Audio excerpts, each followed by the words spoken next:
Oremos. Senhor amado, muito obrigado por mais este dia que o Senhor nos dá para nos debruçarmos sobre a Tua Palavra e sermos por ela instruídos, alimentados, eventualmente confrontados, corrigidos. Que o Senhor possa fazer desse tempo um tempo onde a Tua bondosa mão nos corrige, nos admoesta, nos conduz à santidade a partir da Tua sagrada palavra. É o que oramos no nome do Senhor Jesus. Amém. Bom, fazendo uma breve recapitulação da aula passada, a gente viu dos versos 4 a 6 a origem trinitária da revelação, o Pai, o Filho e o Espírito Santo envolvidos na revelação do Apocalipse, e ali são apresentadas 7 características de Deus. Já ali um anúncio da segunda vinda do Senhor Jesus Cristo. Isso vai acontecer ao longo do Apocalipse, vai ser consumado uma descrição mais detalhada lá no final. Começamos com o primeiro roteiro desse grande drama cósmico, que é o assunto do Apocalipse. O primeiro roteiro dos 7 candeeiros, a carta para 7 igrejas, embora houvesse mais de 7 igrejas ali na região da Ásia Menor. Deus escolheu 7, né? Os 7 no Apocalipse tem esse conceito de completo, perfeito, né? Então essas 7 igrejas têm uma representatividade para todas as igrejas de todas as eras, tudo que é dito ali é relevante em todos os tempos. Vimos que as 7 cartas elas têm 7 partes, todas elas um destinatário, um remetente, uma aprovação de Cristo, uma reprovação de Cristo, ou a igreja, ou os inimigos da igreja, uma exortação de Cristo, uma ameaça de Cristo, ou a igreja, ou os inimigos da igreja, e um prêmio de Cristo aos vencedores. E vimos uma visão introdutória às 7 cartas, Jesus entre os candeeiros. E é uma visão assustadora, né? Alguém me procurou no domingo passado, mas não tinha uma foto mais bonita de Jesus para mostrar?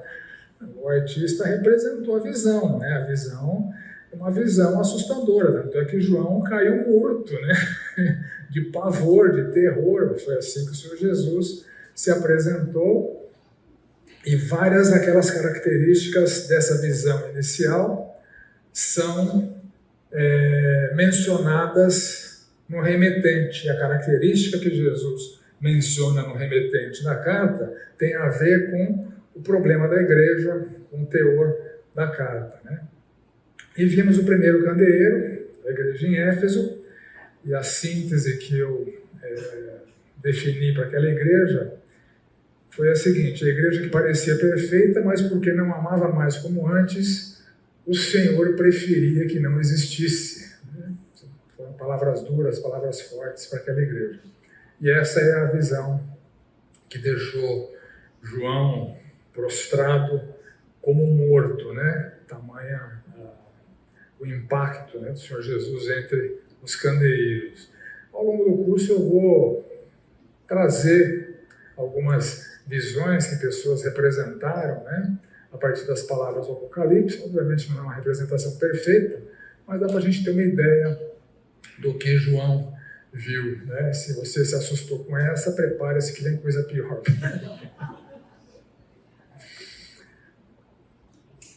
Vamos à carta, então, à igreja de Esmirna. E eu, introdutoriamente a cada carta, eu falo um pouquinho de características da cidade, porque eventualmente algumas características da cidade, elas estão presentes no teor da carta. Isso é bem interessante. Jesus eventualmente usa uma característica da cidade para simbolizar alguma coisa que ele tem para dizer para aquela igreja em particular. A igreja de Esmirna, nessa cidade de Esmirna, que era uma grande cidade da Ásia Menor, que rivalizava com Éfeso, né, uma cidade importante, era considerada a cidade mais bela, né, da Ásia. A cidade da época foi uma cidade reconstruída, porque ela tinha sido destruída completamente 700 anos antes, ficou em ruínas por 300 anos, até que edificaram novamente a cidade ali. A cidade de Esmirna era marcada por cidadãos que eram muito fiéis a Roma. Eles, para bajular Roma, construíram nesse ano de 195 um templo para adorar Roma, para adorar a cidade de Roma.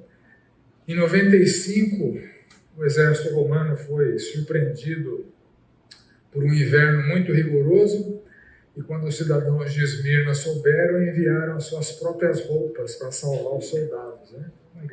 Uma cidade bem pró-Roma. E Roma reconhece a lealdade de Esmirna e escolhe a cidade para receber o templo de adoração ao imperador Tibério. O templo foi construído, finalizado ali em 26 depois de Cristo. Então os camaradas, além de governantes, de regentes, eles também queriam ser deuses, queriam ser adorados, implementavam a adoração ao imperador, muitas vezes como obrigatória por todo o império. E a cidade permanece até hoje, é a atual cidade de Izmir, na Turquia. A igreja em Esmirna. Bom, em Atos não há uma narrativa da fundação da cidade ali, mas provavelmente ela foi fundada por crentes que se converteram pelo longo ministério de Paulo ali em Éfeso, que durou pelo menos 2 anos, né? E foi uma influência muito forte ali na Ásia.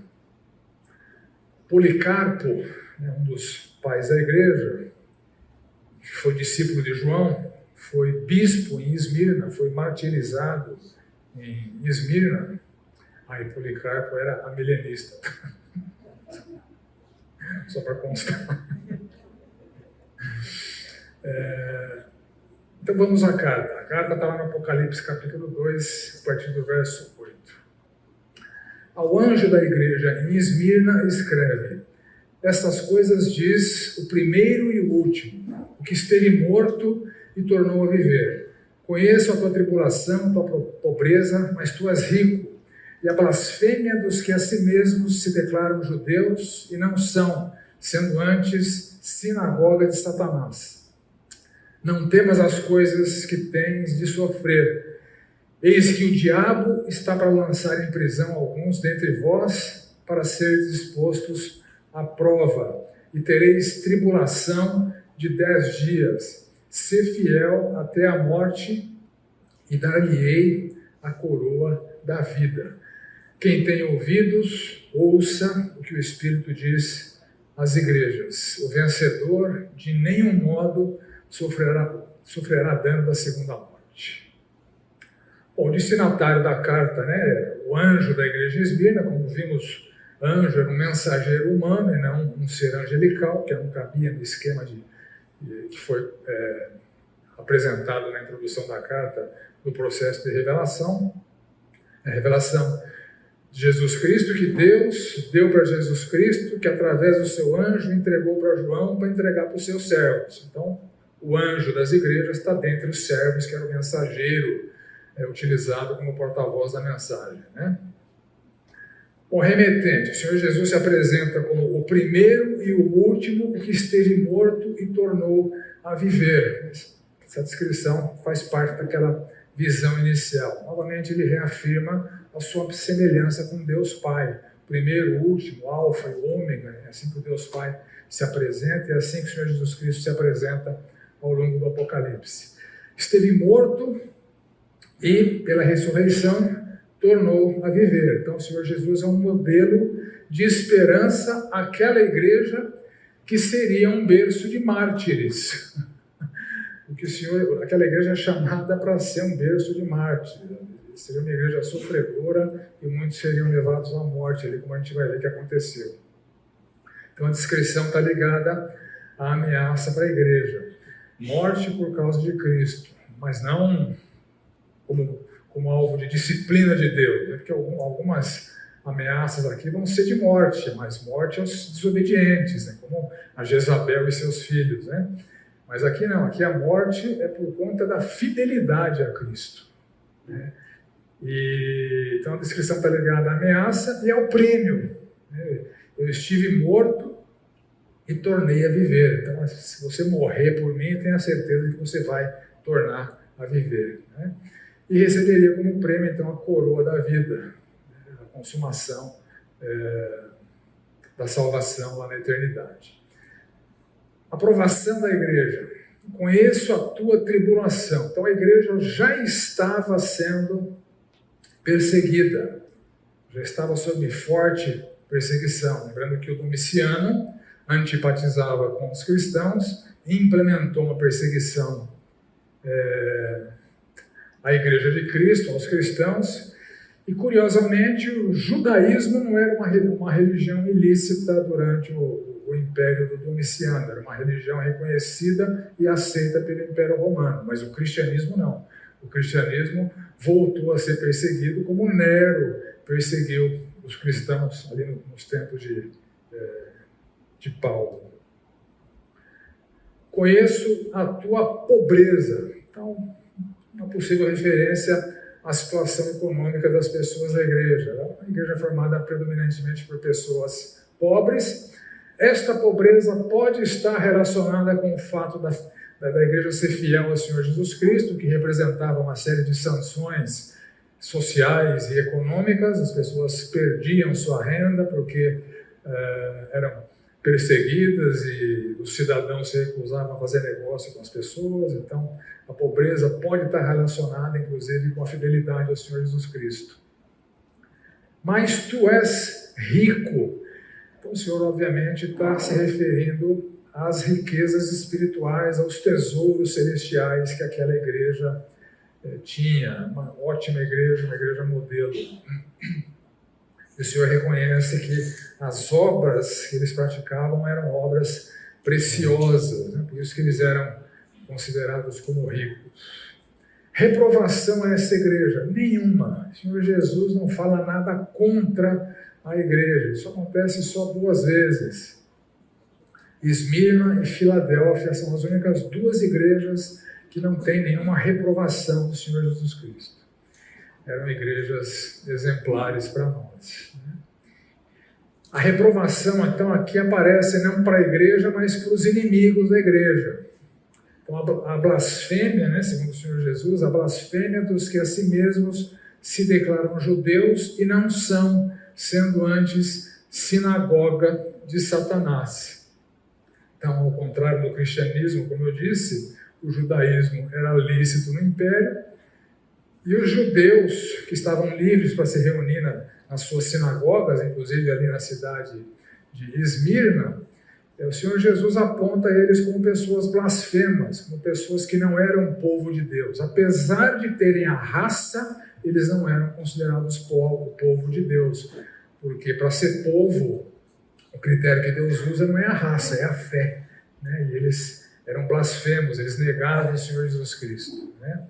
Então, essa questão sobre raça e aliança se pode ver ali em Romanos 8, nos versos 28 a 29. Né? Não é judeu quem é apenas exteriormente, nem é circuncisão a que é somente na carne. Porém, é judeu aquele que o é interiormente e circuncisão a que é do coração. Então, com a nova aliança, o paradigma de povo de Deus foi reafirmado por Deus. Raça não garante salvação. O que garante salvação é o pertencimento ao povo de Deus, que se dá por meio da fé, por meio da fidelidade a Deus e não por meio da ascendência.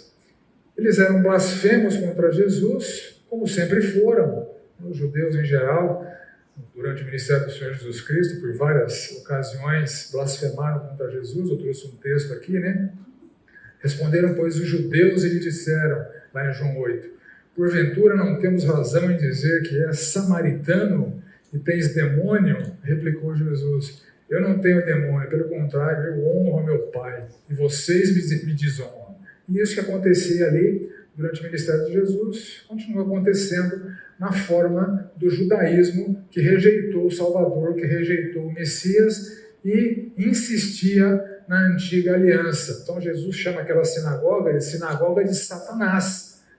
Estava cheia de pessoas que se declaravam judeus, mas não eram povo de Deus, e além de não serem povo de Deus, eram um instrumento de Satanás para promover perseguição ao povo de Deus. Incrédulos, rebeldes, rejeitavam a nova aliança que foi proposta pelo Senhor Jesus Cristo, pelo sangue do Senhor Jesus Cristo. Aliás, o livro de Hebreus trata desse pecado da rejeição da nova aliança. Em Hebreus 3, verso 14, o Senhor Jesus fala, através daquele autor, o seguinte: porque nos temos tornado participantes de Cristo, se de fato guardarmos até o fim a confiança que desde o princípio tivemos. É uma carta escrita a judeus, reafirmando que eles não poderiam permanecer no judaísmo, eles teriam que se converter ao cristianismo, e o regresso ao judaísmo por conta de perseguição era um pecado terrível. Esse é o grande tema da epístola aos Hebreus, né? Então, em Hebreus ele fala dessa nova aliança que firmou com a casa de Israel, e verso 13 de Hebreus, capítulo 8, fala o seguinte: quando diz nova, torna antiquada a primeira. Então, com a nova aliança, a antiga aliança foi descontinuada, ela foi sucateada, não serve mais. Serviu para os seus propósitos enquanto estava vigente, mas não está mais. Não estava nos tempos em que o autor escreveu ali para os hebreus, e não está hoje. Todo judeu, assim como todos os povos, devem se converter ao Senhor Jesus Cristo. Não há religião alternativa ao cristianismo para que alguém possa ser salvo. Nem o judaísmo hoje. Nem o judaísmo da época que João escreveu a carta. Eles eram sinagogas de Satanás, perseguidores do cristianismo, delatores, dedo duros, né, de cristãos, das igrejas clandestinas que se reuniam por conta da perseguição do império. E a exortação que o Senhor Jesus Cristo faz para a igreja é o seguinte: não temas as coisas que tens que sofrer, que tens de sofrer. Isso nos leva a questionar o nosso paradigma sobre a proteção de Deus, né? Sobre esse conceito de cristianismo é redoma de vidro, né? Que nada acontece para o crente, né? Eventualmente nós desenvolvemos expectativas e anseios sobre proteções que Deus não vai dar, porque o propósito dele é alcançado justamente com o sofrimento em nossas vidas. Era o caso daquela igreja. Então não temas as coisas que têm de sofrer, porque vocês vão sofrer. Essa é a mensagem. Vocês vão sofrer. Então vocês vão sofrer sem livramento. Eu não vou livrar vocês do sofrimento. Eu não vou livrar vocês da perseguição. Eu não vou livrar vocês da prisão. Eu não vou livrar vocês da morte. Portanto, não temas. Legal, né? Não temas por quê? Porque apesar do sofrimento, apesar da prisão, apesar da morte, a coroa da vida está garantida. Muitos de vocês, em breve estarão comigo, o que nas palavras de Paulo do Novo Testamento é incomparavelmente menor. Então não temas. O que pode fazer o homem para você? Te matar? Te matando você vem para junto de mim, então você tem motivo de temer? Não tem. Então essa é a mensagem para aquela igreja. É uma mensagem válida para nós hoje, né? A gente não tem que temer, porque embora eventualmente não sejamos poupados nem do sofrimento, nem da morte, nossa salvação está garantida, nosso futuro com o Senhor está garantido. Assim que partirmos dessa vida, estaremos com o Senhor, o que é infinitamente melhor. Ser fiel até a morte. Então vocês vão caminhar, vários de vocês vão caminhar para a morte, que eu espero é fidelidade, não covardia. Sejam fiéis até a morte. Meu plano para muitos de vocês é a morte. Então, essa era aquela vontade de Deus para aquela igreja, que se tornou um berço de mártires. O Senhor Jesus esperava daquela igreja e desta igreja fidelidade radical até as últimas consequências. Naquela igreja, fidelidade significava prisão e morte. Para a gente, fidelidade pode significar zombaria, pode significar brigas familiares. Recentemente, uma senhora foi batizada na igreja lá de Nova Lima, né? Igreja Fonte de Nova Lima, e a família hostilizou aquela mulher de uma maneira muito, muito intensa, né? Não faz parte. Né? Quando a gente opta pelo Senhor Jesus Cristo, pela fidelidade ao Senhor Jesus Cristo, eventualmente isso implica em encrencas com familiares, encrencas no seu trabalho. Se você passar a ser fiel ao Senhor Jesus Cristo e não sucumbir aos pecados típicos dos mercados, das relações profissionais, você vai ter eventualmente a sua carreira com desafios importantes, né? Mas tem bênçãos também que decorrem da fidelidade ao Senhor Jesus Cristo. No caso deles ali, a bênção era simplesmente escatológica. Interessante que 60 anos depois que o Senhor Jesus mandou aquela carta para aquela igreja, o Policarpo, né, que foi um dos líderes, um dos bispos daquela igreja, também se sujeitou a esse mesmo chamado do Senhor. Tem um documento produzido por Eusébio de Cesareia que fala de Policarpo. Ao ser constrangido, diz o Eusébio, ao ser constrangido a negar a Cristo e reconhecer César como Senhor para ser posto em liberdade, Policarpo responde: por 86 anos eu o tenho servido. Se converteu muito cedo, né? Por 86 anos eu tenho servido, e ele jamais me causou qualquer mal. Como, pois, eu poderia blasfemar contra o meu rei e salvador? Mas depois de mais ameaças de morte, de fogueira, Policarpo diz à autoridade romana, segundo o Eusébio: vocês me ameaçam com um fogo que pode durar 1 hora e depois se extingue, mas ignoram o fogo do julgamento vindouro e a punição eterna reservada aos ímpios. Por que demoras? Faça a sua vontade, ou seja, taca fogo logo.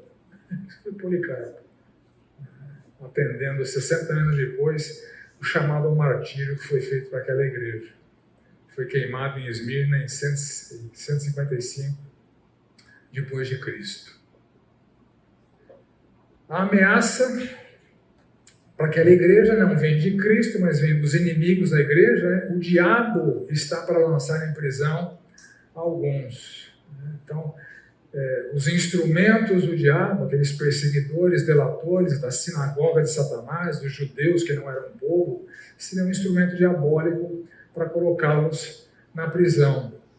E a ameaça para a igreja vinha desse fato: vocês vão ser postos à prova, ou seja, a perseguição vai ser uma fonte de tentação do diabo, como foi para Jesus no deserto. A palavra usada aqui para Esmirna é a mesma palavra usada lá em Mateus 4, a seguir foi Jesus levado pelo Espírito ao deserto para ser tentado pelo diabo. Vocês vão ser postos à tentação pelo diabo através das perseguições.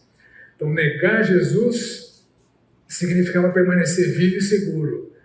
Ser fiel a Jesus de maneira radical, como estava sendo solicitado, implicava em sofrimento, prisão e morte. Essa era a tentação. Essa era a tentação. Pô, se eu ficar quietinho aqui e adorar César, eu sou salvo, não sou preso, fico vivo. Se eu falar que eu sou crente, eu vou para a prisão, vou para a fogueira. Então era uma fonte, aquela tribulação era uma fonte de tentação. O Senhor Jesus fala: vocês vão ter tribulação de 10 dias. Então, esses 10 dias, obviamente, são dias proféticos e não dias literais, porque eles já estavam em tribulação. Já estavam sob forte perseguição. 60 anos depois, eles ainda estavam sob forte perseguição. Então, os 10 dias aqui significam um período muito longo. 220 anos depois ainda era intensa, né? Até que o Constantino promoveu a liberdade religiosa. Então, durante os próximos 36 imperadores, a perseguição aos cristãos permaneceu. Então, a tribulação de 10 dias é uma tribulação muito longa, então os dias aqui têm que ser interpretados como dias proféticos, porque a história assim o demonstrou.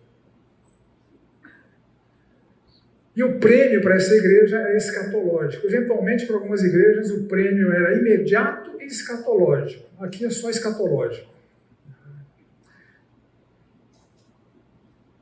Eles teriam que encontrar nas promessas escatológicas do Senhor Jesus Cristo as motivações para sofrerem e até morrerem por Cristo, aguardando ser poupado da segunda morte e receber a coroa da vida.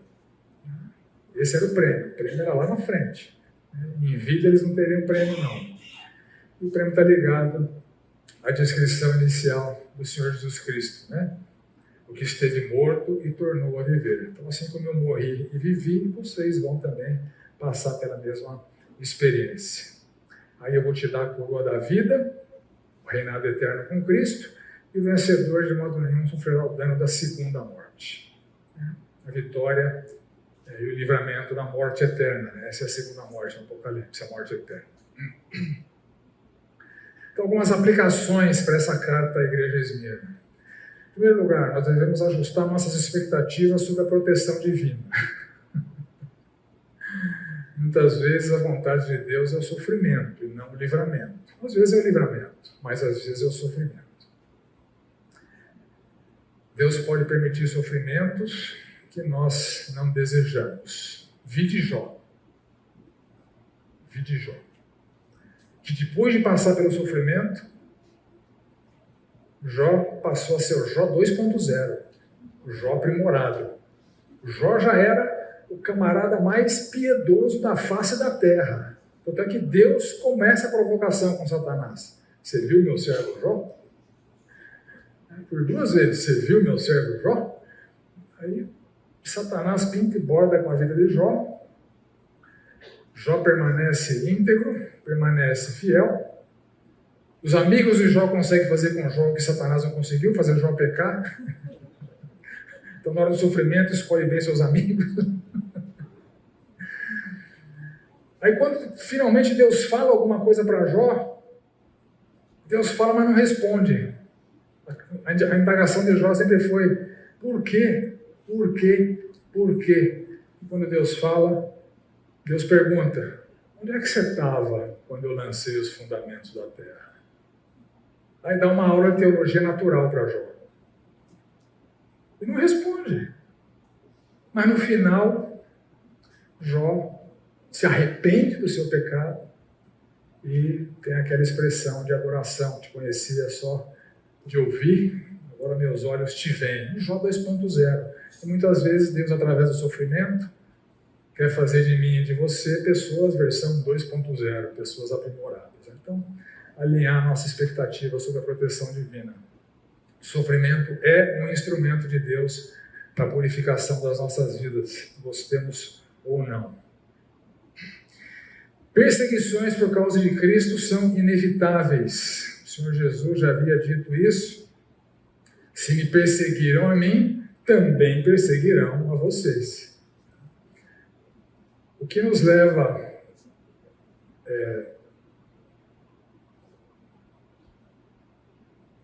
à próxima afirmação: perseguição purifica e fortalece a igreja.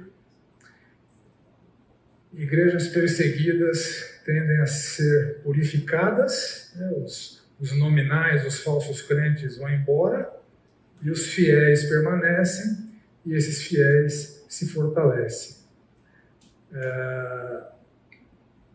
No livro Apologética para Questões Difíceis da Vida, eu estou citando aqui a versão que eu tenho lá em inglês, né? Hard Questions, Real Answers, do William Lane Craig. Ele trata da questão do sofrimento e do mal no mundo. Ele trata especificamente da questão do sofrimento e do mal e o impacto que isso causa na igreja. E ele cita dois casos muito interessantes. Em primeiro lugar, a China, que teve uma chamada Revolução Cultural, promovida lá pelo Mao Tse-tung, né? Que matou cerca de 20 milhões de pessoas e perseguiu fortemente a igreja da China. Então, segundo o autor, o William Lane Craig, aquela perseguição do Mao Tse-tung purificou e fortaleceu a igreja na China. E desde 1977, no final da Revolução Cultural, a igreja na China tem crescido muito. Em 1990, ele estimava que a população de cristãos na China chegava a 75 milhões. Hoje em dia chega a 100 milhões de pessoas. Então, segundo ele, o Mao Tse Tung se tornou o maior evangelista da história, com a perseguição. Mesmo caso na Etiópia. Etiópia, milhões de pessoas morreram por fome, por guerras que aconteceram lá. E aconteceu duas grandes correntes de perseguição à Igreja de Cristo na Etiópia, que produziu muitos mártires na Etiópia. Aí o autor cita que em 1960 havia menos de 1% de cristãos na Etiópia.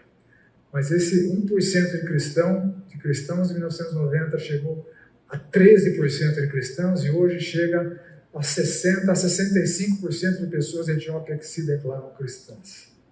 O argumento dele é esse: o sofrimento purifica e fortalece a igreja.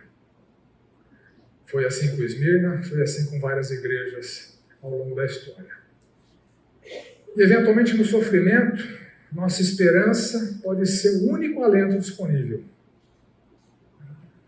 Como acontecia com Esmirna, como acontecia com os Tessalonicenses, como acontecia em vários casos no Novo Testamento. Tiago fala sobre isso, né? Para pessoas sofredoras, as epístolas apontam para a escatologia, para as promessas finais, para a justiça a ser consumada lá no final dos tempos, porque eventualmente no tempo presente ela não vai acontecer. Os perseguidores vão ficar ilesos até que compareçam diante do grande trono branco. Então, uma síntese para a igreja em Esmirna: uma igreja de pessoas pobres, mas ricas em tesouros celestiais, exemplar, fiel, perseguida, sofredora e chamada para produzir mártires. Esta foi a igreja em Esmirna. Terceira igreja, Pérgamo. A cidade de Pérgamo. Já era, por 250 anos, na época de João, a capital da Ásia. Era famosa pela biblioteca, com mais de 2.000 manuscritos, a segunda maior biblioteca da antiguidade. Só perdia para a biblioteca de Alexandria, com 700.000 manuscritos. Segundo uma lenda, o pergaminho havia sido inventado em Pérgamo. Bobagem, o pergaminho já era usado mais de 1.000 anos antes de Pérgamo ser fundada, né? Mas, segundo a lenda, um regente de Pérgamo tentou trazer o bibliotecário da Alexandria. Seu plano foi descoberto pelo governante egípcio, que proibiu a exportação de papiro para lá, e assim eles passaram a utilizar o pergaminho em larga escala. Pergaminho é pele animal, né? Por causa da biblioteca, era um centro de cultura e educação muito importante. Era também um centro de adoração, com templos dedicados a 4 dos principais deuses greco-romanos: Zeus ou Júpiter, Atena ou Minerva, Dionísio ou Baco e Asclépio ou Esculápio, né? Primeiro nome é grego, o segundo nome é romano. E também adoravam imperadores. Chegaram a ter 3 templos para Augusto, Trajano e o Sétimo Severo. Então, uma cidade extremamente idólatra. Então, a ameaça aos cristãos ali era mais intensa pela rivalização direta com o culto ao imperador e aos demais deuses romanos ali. E a cidade permanece até hoje na atual Bergama, né, na Turquia. Então, a igreja ali em Pérgamo. Não há também atos, registro de fundação da igreja. Paulo passou pela região de Pérgamo na segunda viagem missionária. Provavelmente a igreja foi fundada por crentes que se converteram por essa passagem de Paulo, mas principalmente pelo longo ministério de Paulo na Ásia, em Éfeso, que está registrado ali em Atos 19. Carta para a igreja. Destinatário, o anjo da igreja. Remetente, aquele que tem a espada afiada de 2 gumes, né, que saía da sua boca. aquela visão inicial do Apocalipse, que é a sua palavra, que é o critério de santidade e que é o anúncio de juízo, né, conforme a gente vê no Novo Testamento e no Apocalipse. Então essa descrição está ligada à ameaça que é feita para a igreja em Pérgamo. Eu pelejarei com a espada da minha boca. Então, a palavra seria um instrumento de juízo ali em Pérgamo. A provação, ele faz também referência ao trono de Satanás, onde habita Satanás. Então, a cidade extremamente idólatra, 4 templos de 4 deuses, veio a ter 3 templos para adorar 3 imperadores. Então, o Senhor Jesus se refere a essa tônica idólatra da cidade como o local onde há o trono de Satanás, onde habita Satanás. Uma cultura altamente intelectualizada por conta do incentivo à leitura, da sua biblioteca e assim por diante, e uma sociedade altamente imoral, porque os cultos pagãos envolviam, entre outras coisas, orgias sexuais, né? E o culto ao imperador impunha, então, para a igreja uma ameaça diária. Aprovação.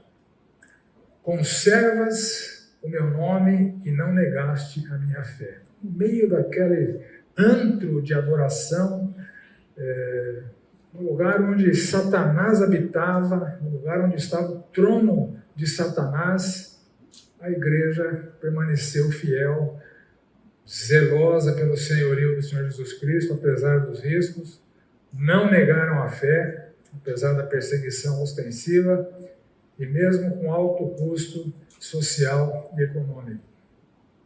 Ainda nos dias de Antipas, né, então o Senhor Jesus cita um mártir daquela igreja. Aquela igreja já tinha uma pessoa que tinha sido assassinada por conta da sua fé. Eles permaneceram fiéis, não ficaram com medo, apesar do martírio do Antipas.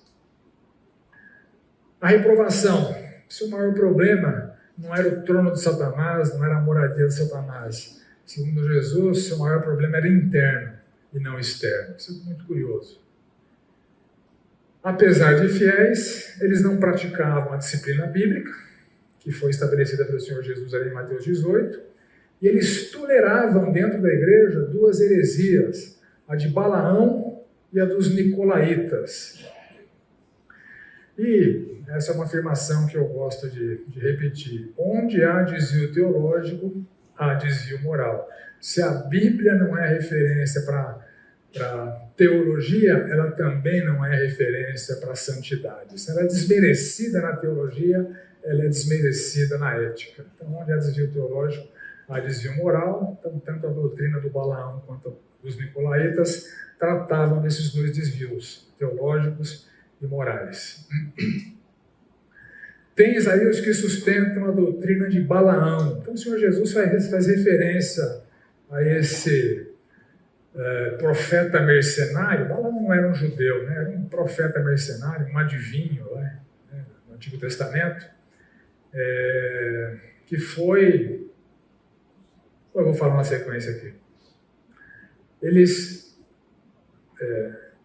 que sustentavam a doutrina de Balaão eram defensores do mesmo erro e dos mesmos pecados que Balaão acabou provocando na nação de Israel. Ali em Números 25 e Números 31, 16, é dito que... Só acabar o raciocínio aqui, gente. Disse-lhes Moisés: deixastes vir todas as mulheres moabitas, né? Eis que estas, por conselho de Balaão, fizeram prevaricar os filhos de Israel contra o Senhor. Então, o Balaão ele foi procurado por Balaque para amaldiçoar Israel. Deus impediu que Balaão amaldiçoasse Israel, ele se nega a amaldiçoar Israel, mas ele ensina Balaque como fazer o povo pecar, que era através das mulheres moabitas se oferecendo para a população de Israel, e assim eles foram castigados por Deus. Então, na igreja em Pérgamo, a mesma abominação, ou seja, hereges libertinos estavam influenciando outros crentes a praticar idolatria e imoralidade sexual, se equiparando a Balaão. Então, eles advogavam possivelmente a frequência aos cultos pagãos, onde aconteciam as duas coisas, idolatria e as orgias sexuais. Então, para alguém ser bem-sucedido economicamente, tinha que praticar essas coisas. Então, possivelmente, os que advogavam essa doutrina incentivavam isso.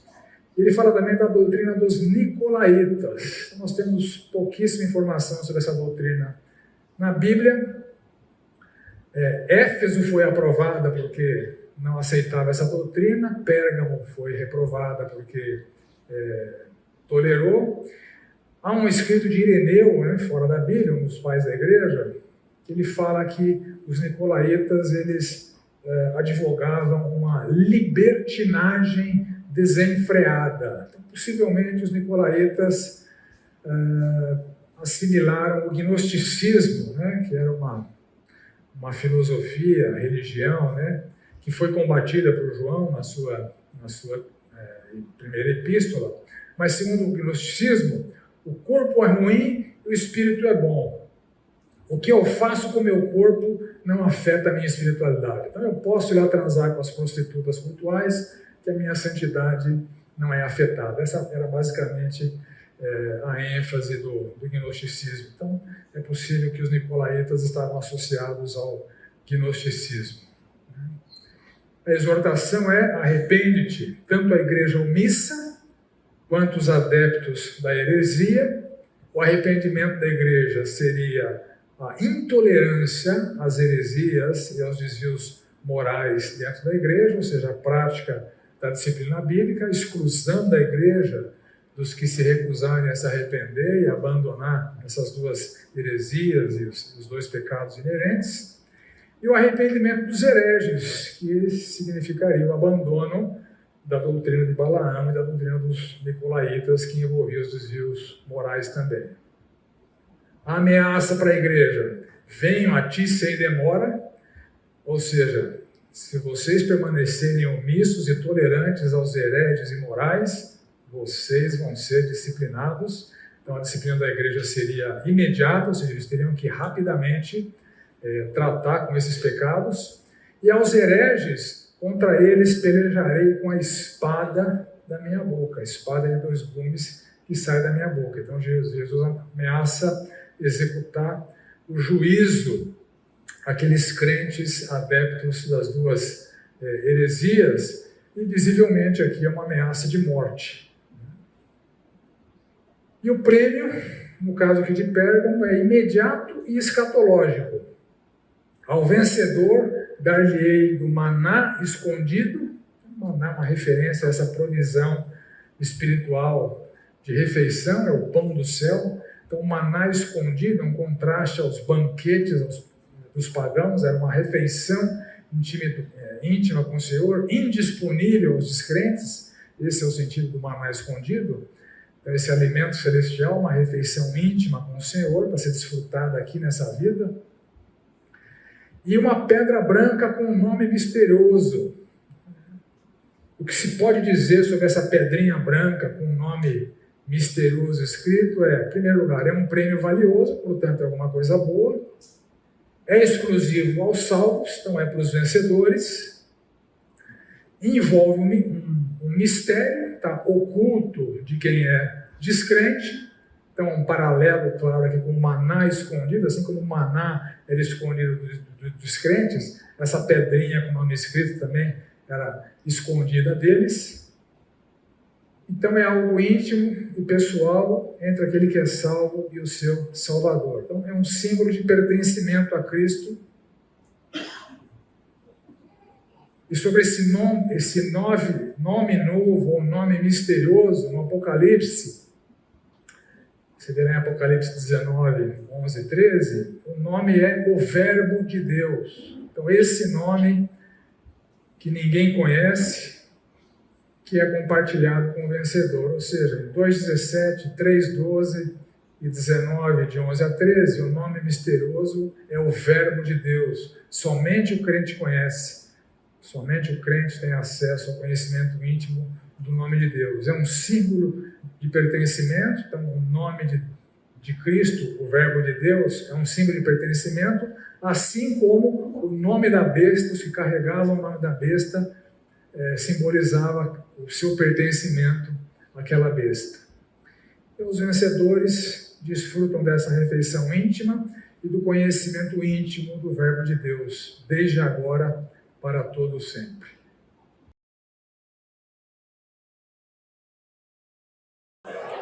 Então, algumas aplicações que nós podemos extrair a partir da carta à igreja em Pérgamo. Então, marcas mandatórias em igrejas aprovadas tem que ser o zelo pela disciplina bíblica, o zelo pela sã doutrina, ou seja, intolerância a falsos ensinos e a falsos mestres.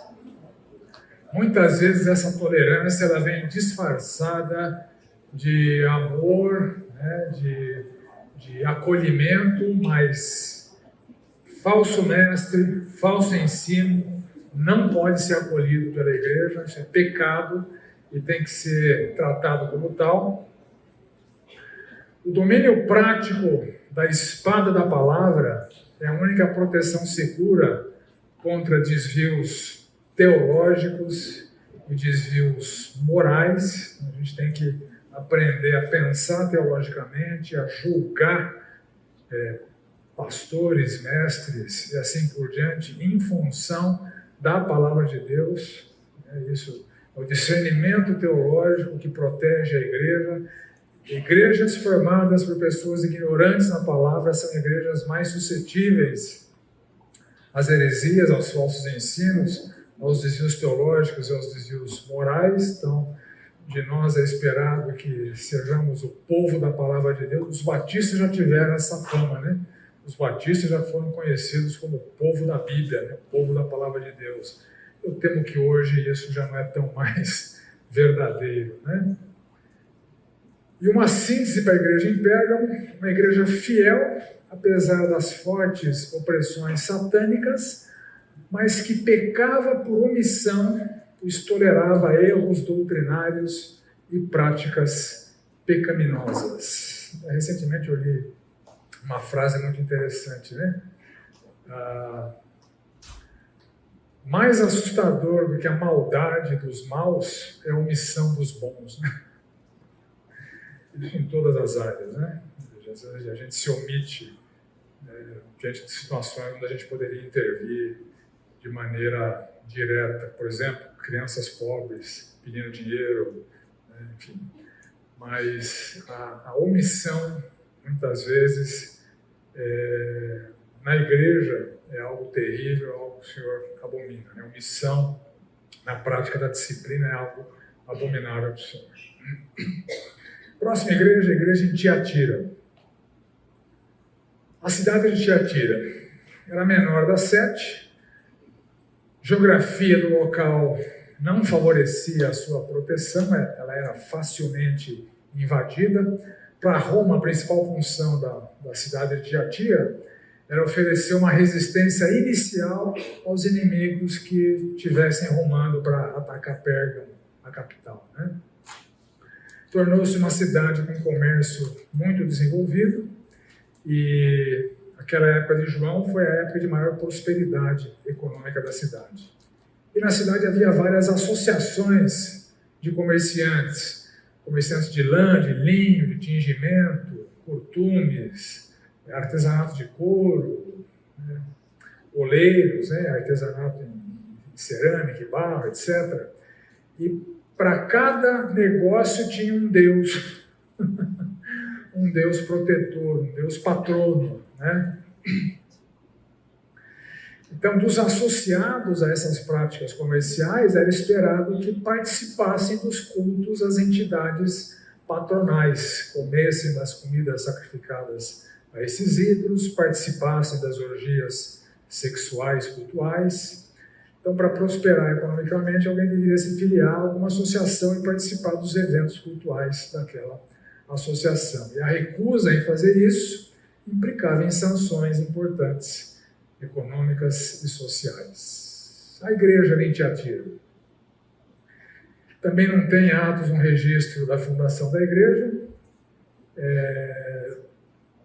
Em Filipos, Lídia, natural de Tiatira, e toda a sua família, eles se converteram com a pregação de Paulo. Então a igreja pode ter sido formada com esses parentes da Lídia que se converteram ali e que podem ter tido alguma participação no começo da igreja, né? E com a pregação de Paulo, né, durante seu ministério ali em Éfeso. Carta para a igreja. Destinatário, o anjo, né? O mensageiro, o homem que ia levar o recado para a igreja. O remetente, o Filho de Deus, que tem os olhos como chama de fogo e os pés semelhante a bronze polido. Então, na apresentação do Senhor Jesus Cristo já fica claro os elementos de juízo e disciplina. Os olhos de fogo, ele tudo vê. O fogo lembra juízo. E os pés como latão, nós vimos que ele remete ao conceito bélico de fazer dos inimigos o estrado dos seus pés. Em Apocalipse, essa figura de linguagem é utilizada na punição dos incrédulos, né? Então a descrição está ligada à ameaça que é feita para a igreja. Próximo de cama, matarei seus filhos, da Jezabel, né? Sondo mente e corações, né? Os olhos do Senhor Jesus Cristo, retribuirei segundo as suas obras, né? O juízo que seria anunciado. Aprovação para aquela igreja. Conheço as tuas obras, que são descritas na sequência. O teu amor, o amor que faltava em Éfeso, eles tinham. A tua fé, uma igreja fiel ao Senhor. O teu serviço, membros comprometidos com o ministério cristão, com a edificação da igreja. A tua perseverança, suportavam a perseguição. E as últimas obras mais numerosas que a primeira. Então, com o tempo, eles só melhoraram em tudo, ao contrário de Éfeso, que piorou no amor, né? E havia os que não se desviaram com a tal da Jezabel, que é mencionada no texto aqui. A reprovação vem justamente na forma de tolerância a essa profetisa, né, autodeclarada profetisa. Jezabel, obviamente, é um nome simbólico que remete à mulher do Acabe, que levou o rei e a nação de Israel à idolatria, né, e à prostituição espiritual. Então, o erro da igreja era triplo. Em primeiro lugar, permitir que essa profetisa Jezabel tivesse uma posição de autoridade espiritual, que é reservada para homens, para alguns homens, né? Segundo o ensino neotestamentário, permitir que essa líder, profeta, ensinasse as heresias e ignorar os efeitos maléficos das heresias ensinadas pela Jezabel, que levava os crentes à idolatria e à imoralidade, né? A participação ativa naquelas associações econômicas com seus deuses patronos e seus cultos. E esses pecados, né, idolatria e promiscuidade, eles são possíveis para crentes, né? A gente vê na igreja em Corinto que isso acontecia e Paulo escreve para aquela igreja para corrigir esse tipo de problema, né? Aliás, o jugo desigual que é ensinado para Paulo ali em Corinto é a associação com o incrédulo para praticar idolatria, imoralidade e iniquidade. Então, a carta de Paulo aos Coríntios visa corrigir esses três pecados que estavam dominando aquela igreja, né? O jugo desigual com os incrédulos. A reprovação vem não só para a igreja, mas também para Jezabel e seus filhos, ou discípulos, né? Obviamente não são as crianças, né? Os filhos de Jezabel, que seriam mortos, né? São os discípulos, os que conheciam as coisas profundas de Satanás, né? Então, esse conhecimento das coisas profundas de Satanás, que a Jezabel e seus filhos tinham, possivelmente uma referência ao domínio do assunto, aquelas heresias, ao ensino persuasivo, né, que era dominado pelo conhecimento. A heresia era muito bem elaborada, muito bem articulada, muito bem apresentada e muito convincente. Então aqui acontecia a mesma tolerância que acontecia ali em Pérgamo, né? Tolerância a ensinos gnósticos. Como em Pérgamo, aqui em Tiatira, o pior problema era interno, a Jezabel e seus seguidores, e não externo. Possivelmente a Jezabel e os seus seguidores diziam que a participação nos cultos e orgias não comprometeria o espírito. Um ensino bem gnóstico, né? Primeira exortação à igreja está implícita: outra carga não jogarei sobre vós, a não ser a carga, a obrigação de parar de se omitir e tratar adequadamente com a Jezabel e com os seus filhos, com os seus seguidores. E a segunda exortação para a igreja é para ela não perder as virtudes que ela conquistou, que eram virtudes elogiadas pelo Senhor Jesus, né? Obras, amor, fé, serviço, perseverança, e as últimas obras mais numerosas do que as primeiras. É uma igreja em franca ascensão, mas com esse calcanhar de Aquiles que era Jezabel e seus seguidores. Bom, a história mostra, né, uma curiosidade histórica, que tragicamente a igreja voltou a desobedecer ao Senhor, o mesmo tipo de situação provocada ali por Jezabel e seus seguidores. Essa igreja, a igreja em Tiatira, há registros históricos que ela assimilou uma heresia chamada heresia montanista, né, em cerca de 170 depois de Cristo. Um fulano chamado Montano tinha duas colegas profetisas, né, Priscila e Maximila. Eles anunciavam uma nova era do Espírito Santo, do Paracleto, e o grupinho era os porta-vozes, né, do Espírito Santo, né?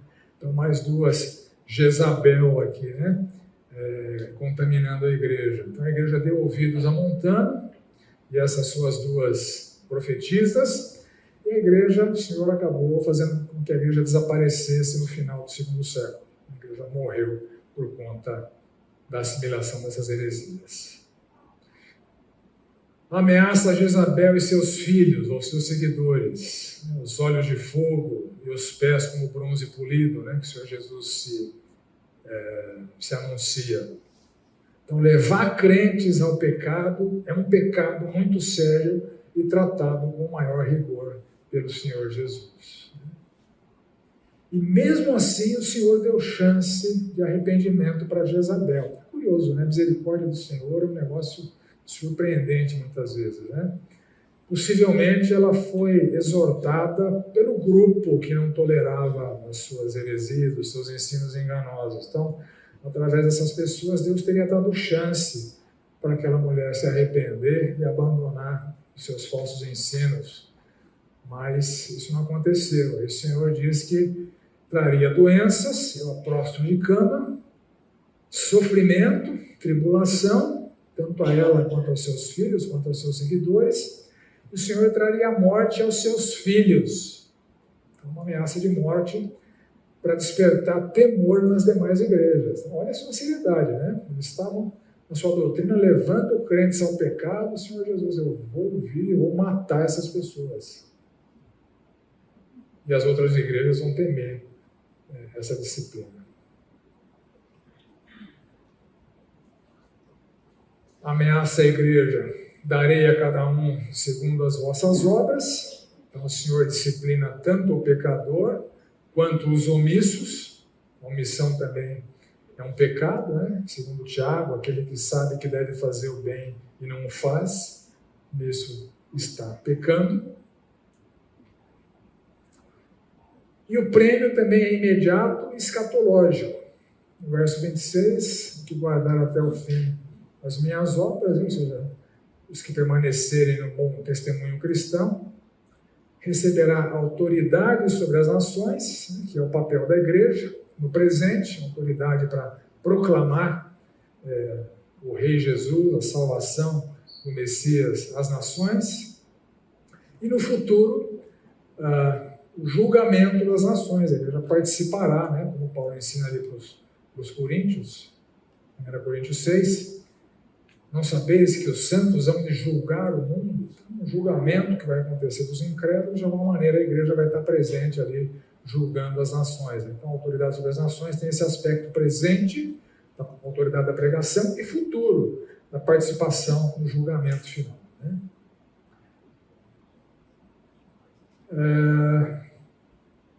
Cetro de ferro, simbolizando a autoridade da igreja, e os que recusam a atender o chamado da igreja para a conversão, o seu destino está selado com a morte eterna, né? Que veio no intervalo me perguntar, a morte eterna é o oposto da vida eterna, é um estado eterno de separação de Deus, né? Aniquilação da alma, né? Como alguns livros ensinam, né? Morte eterna é um estado eterno de ausência de Deus, essa é a morte espiritual, um estado eterno de sofrimento, né? Que no Apocalipse é descrito como lago de fogo, né?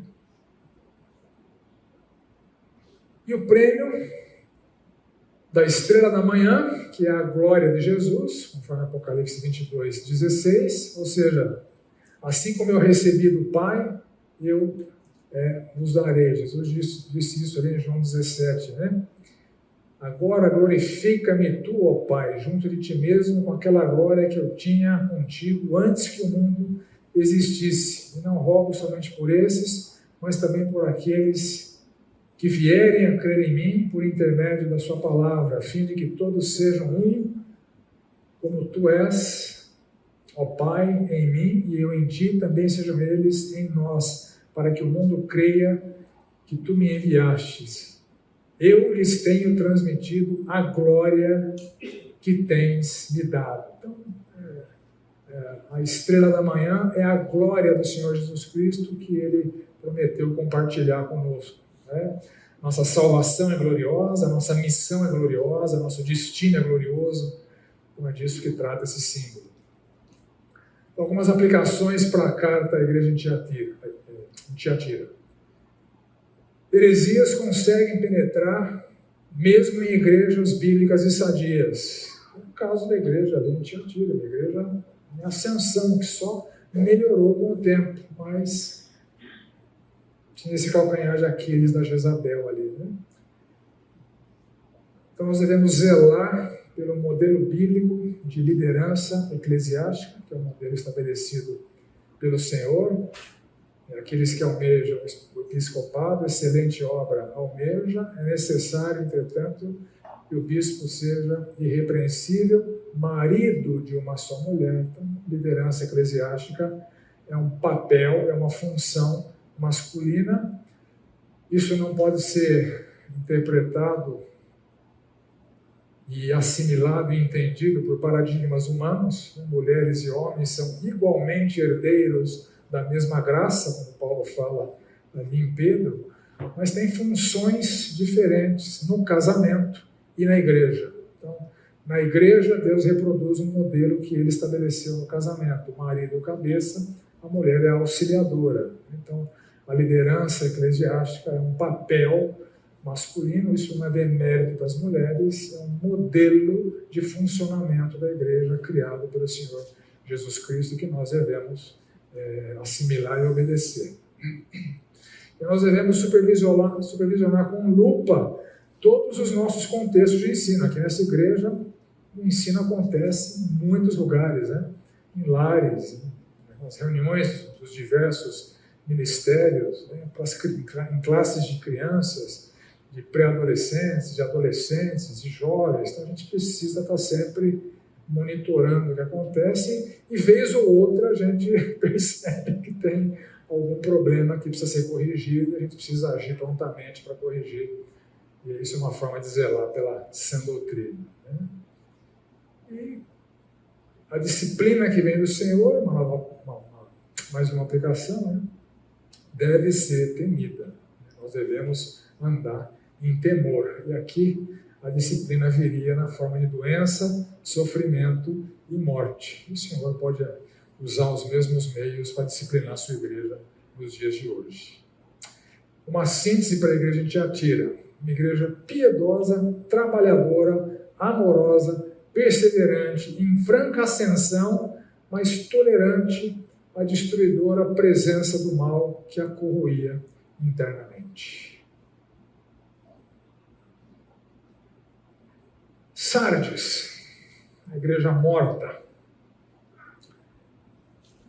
Cidade de Sardes. A cidade era edificada sobre um monte, era a capital do antigo reino da Lídia, em 1200 a.C. Havia somente um pequeno e estreito acesso até a cidade, que fazia da cidade uma cidade altamente fortificada, praticamente impossível de ser conquistada e invadida, então protegida por um paredão rochoso. Entretanto, ela foi conquistada 2 vezes na história, em 548 e 218, pela ação de soldados alpinistas. Então, tem um paredão aqui, eu não vou vigiar, né? Vou vigiar a porta de entrada. Então, os soldados alpinistas, pelo paredão, entraram e conquistaram a cidade por 2 vezes. E a cidade também foi praticamente destruída em 17 d.C. por um terremoto. Esses autoconfiantes moradores da cidade foram surpreendidos mais uma vez pela destruição que vinha como um ladrão de noite. Ela foi reconstruída por uma ajuda generosa financeira do imperador Tibério, e os cidadãos gratos construíram um templo para adorar o Tibério. Sardes tinha uma deusa chamada Cibele, que não era nem grega, nem romana, uma deusa de um panteão antigo deles, né, parecida ali com a Diana dos Efésios, né, o Artemis. Né. E havia uma superstição de que uma fonte termal próxima a Sardes, deuses se manifestavam ali e traziam defuntos à vida. E, ironicamente, a igreja de Sardes é chamada de igreja morta, apesar da lenda que rodeava ali a cultura da cidade. Né? A igreja em Sardes também não tem atos, registro da fundação, provavelmente frutos do ministério de Paulo em Éfeso. A carta ao anjo da igreja, o remetente, aquele que tem os 7 espíritos e as 7 estrelas. Isso é muito curioso, isso é muito interessante. A igreja morta, o Senhor Jesus não se apresenta como um vingador. O Senhor Jesus se apresenta com elementos que são elementos vivificadores de igreja. O poder do Espírito Santo e o ensino dos seus líderes. Os 7 espíritos e as 7 estrelas, que são os 7 líderes mensageiros das igrejas. A misericórdia do Senhor Jesus é um negócio surpreendente, impressionante. Né? Então, a descrição contrasta justamente com as características de Sardes, a igreja morta, a qual é dada a oportunidade de voltar à vida. Aprovação. Nada do que foi dito como elogio às outras igrejas é dito a Sardes. Então não tinham amor, não tinham fé, serviço, perseverança, zelo pela doutrina, nada. Né? Intolerância a falsos mestres, nada. Apenas poucas pessoas são elogiadas, os que ainda estão vivos, porque o resto está morto. Então o verso 4 ele fala: tens em Sardes umas poucas pessoas que não contaminaram as suas vestiduras, que ainda são crentes, né? Permaneceram íntegras, longe do pecado. O resto da igreja era formada por crentes falsos, crentes nominais. Tens nome de que vives e estás morto. Aparentavam ser uma igreja viva, mas estava morta. Provavelmente tinham toda a programação típica de uma igreja, mas a maioria dos frequentadores era formada por falsos crentes, pessoas mortas, pessoas que não tinham sido vivificadas pela conversão. Havia naquela igreja mais joio do que trigo, né, usando as figuras que o Senhor Jesus utiliza ali no Novo Testamento, né, nos Evangelhos, mais bodes do que ovelhas e mais imaturos do que maduros. Não tenho achado íntegras as tuas obras. Então, a marca inconfundível do falso crente são as suas más obras.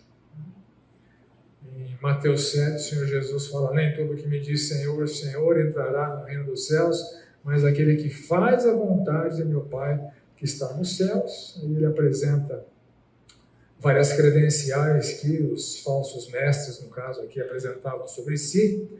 Aí ele termina da seguinte maneira: lhes direi explicitamente, nunca vos conheci, apartai-vos de mim, os que praticais a iniquidade. Então, isso é uma marca de quem não é regenerado, de quem não é transformado. Então, uma pessoa que é um crente nominal, que não nasceu de novo, ela permanece ainda escrava do pecado. Né? Essa era uma marca daquela igreja. O que é inconcebível num crente. Né? Exortação: seja vigilante, preste atenção. A maioria da igreja está morta. Os poucos crentes fiéis estavam indiferentes, estavam ali acostumados com a participação naquelas reuniões junto com pessoas que não eram nascidas de novo. Consolida o resto que estava para morrer. Então, aquelas pessoas, quando morressem, quando acabassem suas vidas, a igreja acabava, ficava só uma igreja formada por pessoas descrentes, né? Fortaleça as coisas que ainda restam. Então, a chama do candeeiro que está quase apagada, o Senhor Jesus quer que ela acenda com força. Então, lembra-te de tudo. Lembra-te do que tens recebido e ouvido, a palavra de Deus que foi pregada, o evangelho que foi pregado, guarda-o, obedeçam aquilo tudo que foram instruídos, doutrina, ética, evangelização, disciplina, etc. E arrepende-te. Então, o pecado dos poucos crentes também era a omissão, a sua indiferença àquela situação calamitosa da igreja, que é chamada de igreja morta, né? E a ameaça: se vocês não vigiarem, se não atenderem a exortação, para acordarem e deixarem a sua indiferença, virei como ladrão de surpresa, assim como os soldados alpinistas surpreenderam Sardes, né? Assim como o terremoto de surpresa surpreendeu Sardes, o Senhor Jesus viria da mesma forma inesperada. Então, uma clara referência às surpresas desagradáveis que a cidade teve no passado. Né? Então, não se trata da segunda vinda, mas da disciplina do Senhor. E o prêmio para Sardes é escatológico. Jesus reconhece que há poucas pessoas vivas na igreja. Eles não tinham a marca da falta de integridade dos mortos, que não tinham sido regenerados, eram crentes nominais somente, eram falsos crentes. No verso 4 é dito que elas são dignas por terem permanecido como esse remanescente fiel. E a estes ele anuncia um prêmio da salvação: andarão de branco junto comigo, uma vez que eles não contaminaram as suas vestiduras, a sua vida, né, a sua integridade, a sua ética. Eles andarão de branco junto comigo lá na eternidade, serão vestidos de vestiduras brancas. De modo nenhum apagarei o seu nome do livro da vida. Isso aqui não é um versículo que trata de perda da salvação, né? É uma referência que os nomes que uma vez escritos lá antes da fundação do mundo permanecerão escritos ali. Deus nunca apaga nome de ninguém do livro da vida. O nome simplesmente não é escrito no livro da vida. E confessarei o seu nome diante do Pai e dos anjos. Então, algumas aplicações. Encher templos não significa necessariamente esvaziar o inferno. Isso é uma triste realidade que a gente constata com muita facilidade. Né? Tem templos cheios de pessoas que não são convertidas, né? Que estão atrás de bênção, de prosperidade, né? ensinos que enderecem as suas cobiças, enfim. E o nominalismo morto pode dominar uma igreja e matá-la. Se é crescente a presença de pessoas não regeneradas numa igreja, essa igreja corre o risco de desaparecer. Então é preciso zelar por identificar e evangelizar cristãos nominais do nosso meio. Isso é um cuidado que, como pastores, nós temos. Né? A gente recebe por transferência pessoas que vêm dos mais diferentes contextos e a gente tem percebido que grande parte das pessoas que chegam nessa igreja, vindo de outras igrejas, não são crentes. A gente detecta isso na classe de integração. Você pergunta, por que você vai entrar no céu? Aí vem, como o resto de muitas pessoas, vem muitas respostas que não estão relacionadas à graça salvadora mediante a fé no Senhor Jesus Cristo. Eu nasci na igreja, sou uma pessoa íntegra, enfim. A gente percebe que a pessoa não é convertida e é um momento em que o evangelho é pregado e isso é revertido. Né? Então, uma síntese para a igreja em Sardes. A igreja morta pela predominância do nominalismo dos falsos crentes, que mesmo assim tem a chance de viver. Jesus se apresenta como o Espírito vivificador e aquele que tem os mensageiros que pregam a palavra de Deus. Estou atrasado, gente. Eu devia ter acabado esse roteiro hoje, não deu. Nós temos ainda 5 aulas. O resto do Apocalipse a gente não vai ver com tantos detalhes como a gente está vendo os detalhes das 7 igrejas, né? Porque aqui as implicações para nós são bem diretas, né? Verso por verso tem coisa importante para a gente. Os outros roteiros a gente vai ver uma visão mais panorâmica pelo tempo de curso que a gente tem. Então, na aula que vem, eu termino de falar sobre Filadélfia e Laodiceia e a gente já entra no próximo roteiro. Bom? Dúvidas? Estou à disposição aqui, se alguém tiver. Oi. Como você menciona o mensageiro, eu já fiz curso sobre isso, para relacionar você diz, o mensageiro da igreja, mas o líder da igreja, ou possivelmente o pastor da igreja, o líder maior da igreja. O mensageiro você entrega para o líder. Tem alguma divergência? Não. O texto não é explícito, então o mensageiro era um homem que levava a mensagem para a igreja e tipicamente quem faz isso é um pastor da igreja, um líder da igreja. Então não é uma afirmação distoante do que nós estamos falando aqui. Né? Não dá para afirmar categoricamente que é o pastor da igreja. Né? Poderia ser um líder da igreja, um mestre da igreja. Mais alguma pergunta? Oi. Não entendi. No exílio as pessoas recebiam visitas, né? No exílio, Paulo em Roma recebia, quando estava preso em Roma, as pessoas podiam ir lá visitá-lo, né? Tanto é que ele pede numa das cartas para levar para ele a capa, né, que estava frio, né? Os livros, né, principalmente os pergaminhos, né, as pessoas iam vê-lo lá e podiam ter acesso a ele. Né? Então ele estava de fato exilado, mas o exílio não era uma solitária. Né? Então as pessoas podiam visitá-lo, né, quem estava exilado ali na ilha de Pátimos. Né? Mais alguma pergunta? Oremos. Amado Deus, Senhor Jesus, muito obrigado por esse tempo, muito obrigado por essas oportunidades de aprender com essas igrejas. Em muitos aspectos são bons modelos para nós e que em outros aspectos são péssimos modelos, têm condutas que nós devemos repudiar e evitar. Que o Senhor abençoe esta igreja, que o Senhor nos mantenha fiéis, imitadoras das características que o Senhor elogia nessas 7 igrejas que estamos estudando. Que dessa maneira nós possamos ser relevante para os teus propósitos, para o teu reino, através da nossa missão que o Senhor nos delegou nesse mundo. Guarda-nos na tua palavra, ajude-nos a nos mantermos fiéis ao teu santo nome e à pregação da tua verdade sem desvios. Oramos assim em nome do Senhor Jesus. Amém.